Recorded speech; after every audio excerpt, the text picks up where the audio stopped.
Let me ask you something. If someone buys a $30 product from your business today, how much is that customer actually worth? Well, most people would probably say $30. But what if the same customer buys from you 10 times this year and keeps coming back for the next 3 years? Well, suddenly that $30 customer might actually be worth hundreds or even thousands of dollars to your business.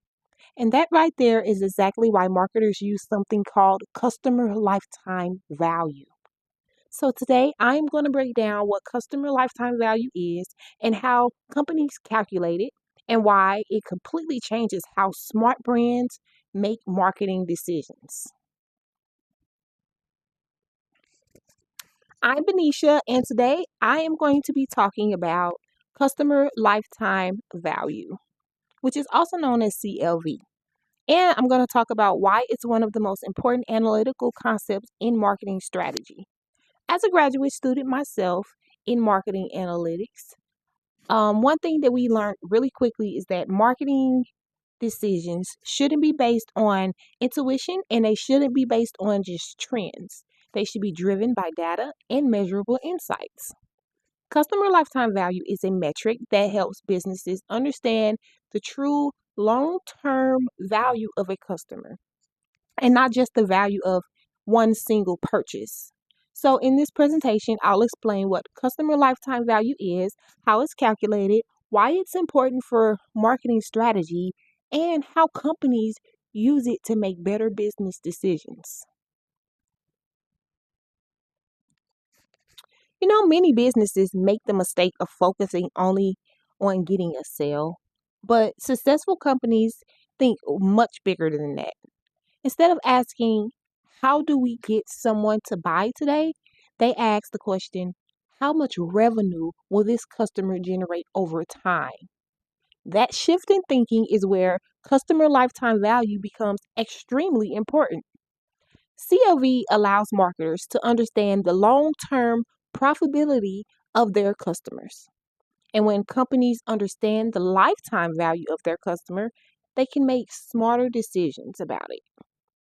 They can make smarter decisions about marketing, about budgets, about advertising, investments, and customer retention strategies, and just overall business growth. In other words, CLV helps companies move from focusing on transactions to focusing on relationships. Okay, so the basic formula for customer lifetime value is fairly simple. CLV equals average purchase value multiplied by purchase frequency multiplied by customer lifespan. So let's break down what each of these components means. Average purchase value refers to the average amount a customer spends each time they make a purchase. Purchase frequency refers to how often that customer buys from the company within a certain period of time. And customer lifespan refers to how long that customer remains active with the brand.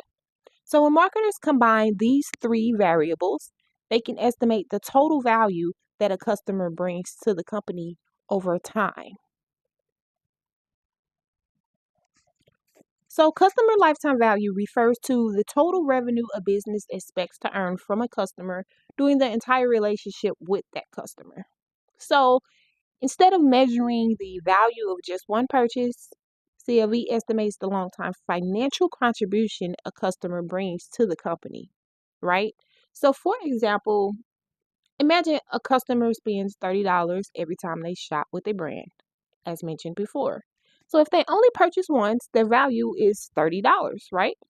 But if they purchase 10 times a year for 3 years, that same customer would generate $900 in total revenue. And that's a huge difference. So instead of seeing that customer as a $30 sale, the company can recognize that that customer as is someone who potentially is worth hundreds of thousands of dollars over time rather than just $30. Okay, so let's walk through a simple example.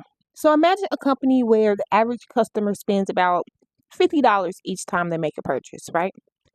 And on average, that customer buys from that company let's say 6 times a year. And the typical customer remains loyal to the brand for about 4 years. So, using the CLV formula, we will multiply these values together.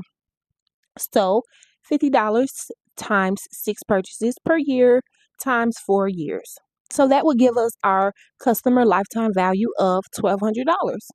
So, this means the average customer is worth approximately $1,200 in total revenue to the company over their lifetime.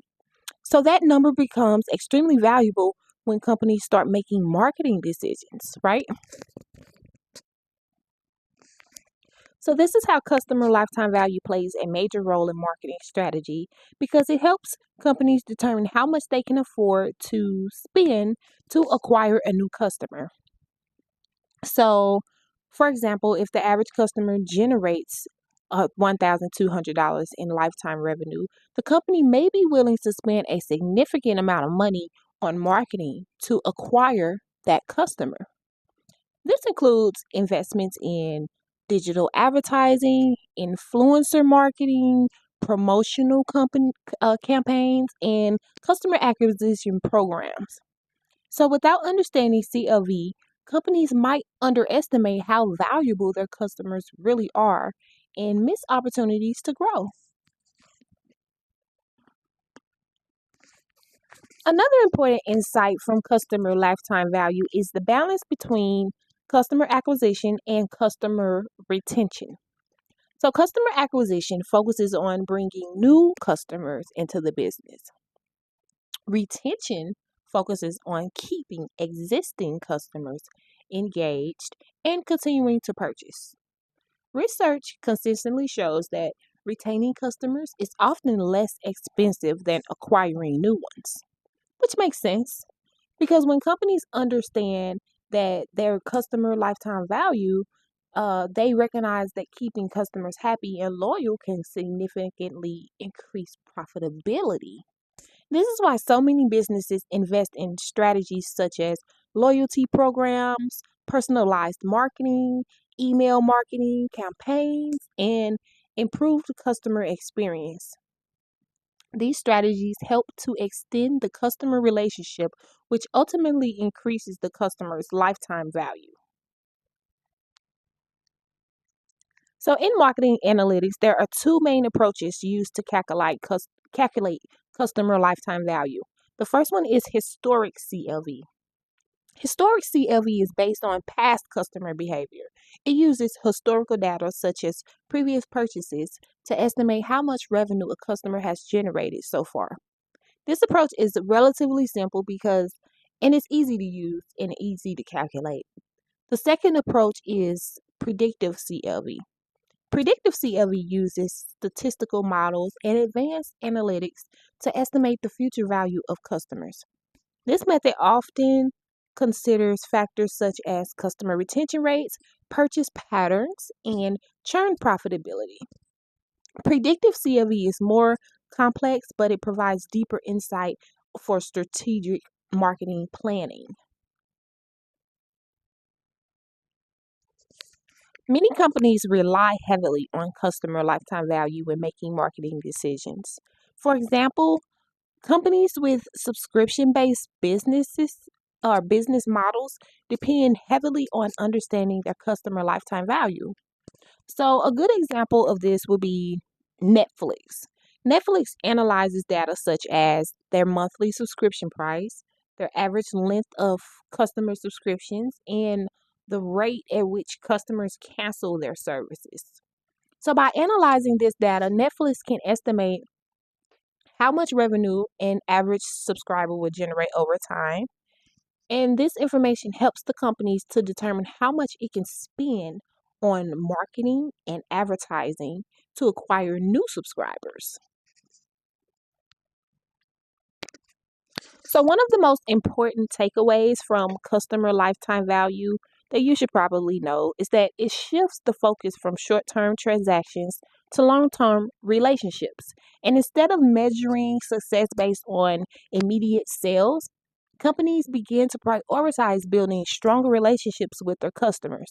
And this is awesome because it makes the customers happy, and it includes improving customer satisfaction, increasing engagement, and providing consistent value to customers, right?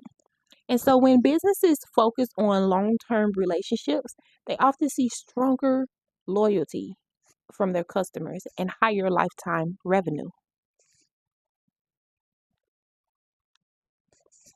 So, to summarize, customer lifetime value is a powerful metric that helps marketers understand the long term profitability of their customers. CLV helps businesses measure the total value of a customer over time, helps them determine appropriate marketing budgets, helps them balance customer acquisition and retention strategies, and it make more data-driven marketing decisions overall. So by analyzing customer lifetime value, companies can develop more sustainable and strategic marketing approaches. So to close this presentation, I like to leave you with a discussion question. Do you think most companies focus too much on acquiring new customers and not enough on retaining the customers they already have?